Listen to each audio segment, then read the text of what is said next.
We've got some brand new intel on Giannis Antetokounmpo.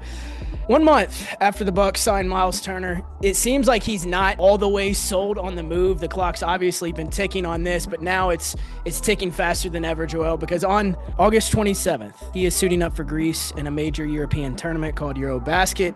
That tournament ends right before NBA training camp at the end of September. So that's kind of forced him to have some tougher conversations before he leaves for Greece instead of, having those conversations into September and before training camp. So according to Shams, those conversations this week, they got pretty tense. In fact, at the end of his last sit down with the franchise, Giannis reportedly kept repeating one question, and it is, can I win a championship with this roster? Joel, you and I both know the answer to that question, but what we don't know is what Giannis is going to do from here.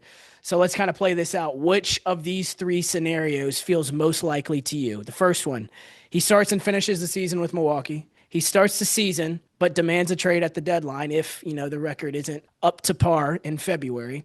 And the third scenario is he asks out before training camp. Which of those three do you see happening? He starts and ends the season with Milwaukee, and I think he requests a trade after this year. Playing with Greece in the Eurobasket tournament is going to give him a lot of practice for playing with Milwaukee because he's going to have to carry both of those teams.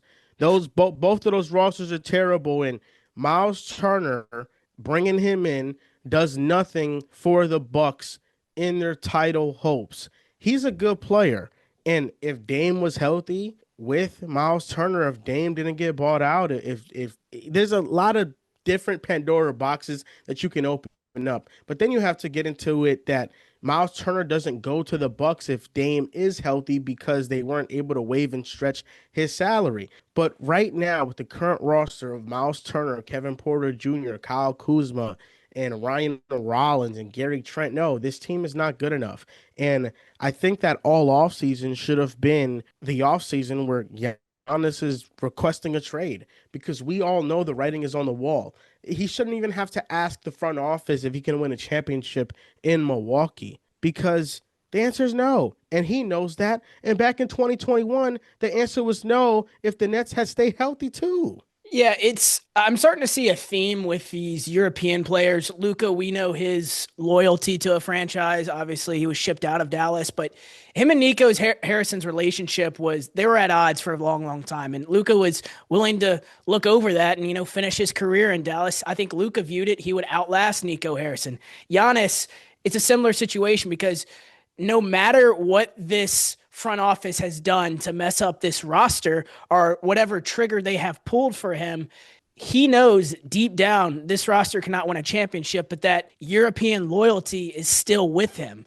That's why I think he's still considering this. When you look at this from a team building perspective, you're right. If they don't waive Damian Lillard, they couldn't get Miles Turner, but the nail in the coffin of this current constructed roster was the Kyle Kuzma trade. He's not making an inordinate amount of money, but he is making a role player starting caliber salary, and he's not giving you that. He didn't give you that in the playoffs, and he didn't give you that since he has been traded there.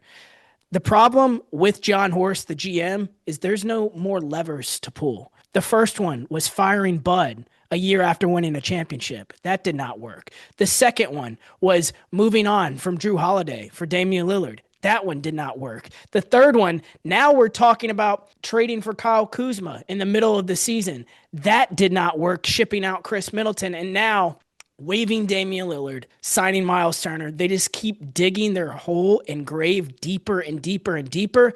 And at some point, if I'm John Horst and Giannis demands a trade, I may put in my resignation because what shot does this team have to rebuild over the next 5 years? They don't have one. They have $20 million on their books until 2030. They're going to be paying Damian Lillard most likely after he retires 5 years from now. If I'm John Horst, I'm done with this team. If I'm Giannis Antetokounmpo, I'm done with this team as well. Being able to recognize trends is so important as an NBA GM, and John Horst wasn't able to do that. Regardless of talking about the draft pick debacle, which the Bucks have not been able to draft any good players in the first round in the back end, and you can argue the last decade. I mean, that's how long it's been. They really have had no success in the draft in trying to surround Giannis with even good role players.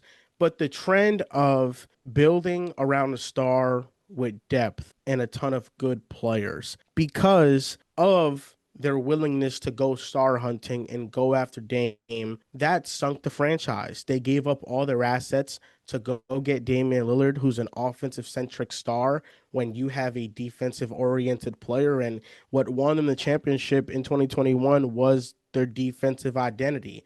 They kind of wanted to have a balance of the two, and I understand that. In allocating so many assets and so much salary to Dame, they were not able to bring in any help around those two.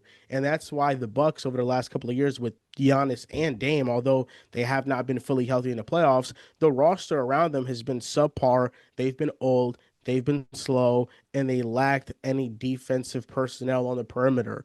And because John Horst didn't recognize the trend earlier of building around a star with depth, it ended up costing them because there was a pathway where the Bucks could have been competitive in this moment and could have given Giannis a real chance to win an NBA championship if they had built the team the correct way. They basically depreciated and milked out all their assets, and now they're here where they have nothing to offer nobody, and they are stuck. 100%. And I'm not going to sit here and act like if I was in that same position, I wouldn't pull the trigger on Damian Lillard. On paper, I think it seemed like the perfect fit. But what was not accounted for is the off the court stuff. Damian Lillard going through a divorce. Damian Lillard being separated from his children by hundreds of miles.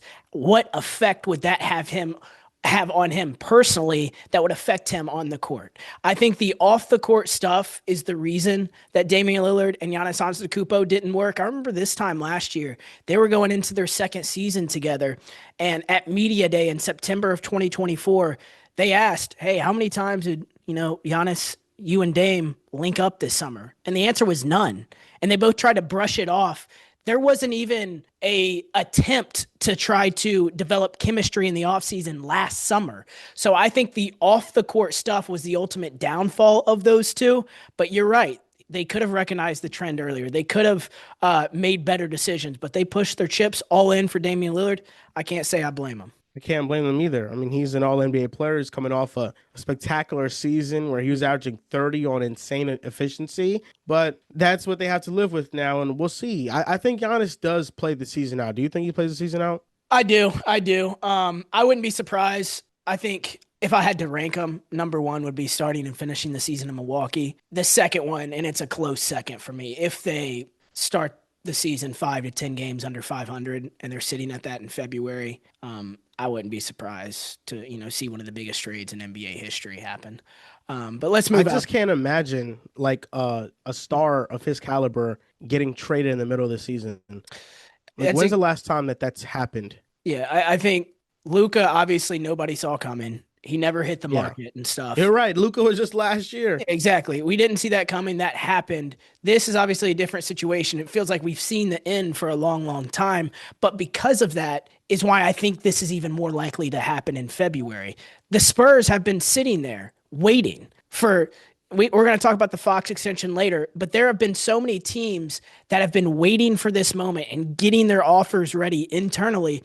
I think that if he made that call even one day before the trade deadline, every team in the NBA would be ready with their offer. There would be no conversation with any of them. It would just be ready to happen. That's understandable. I could see that.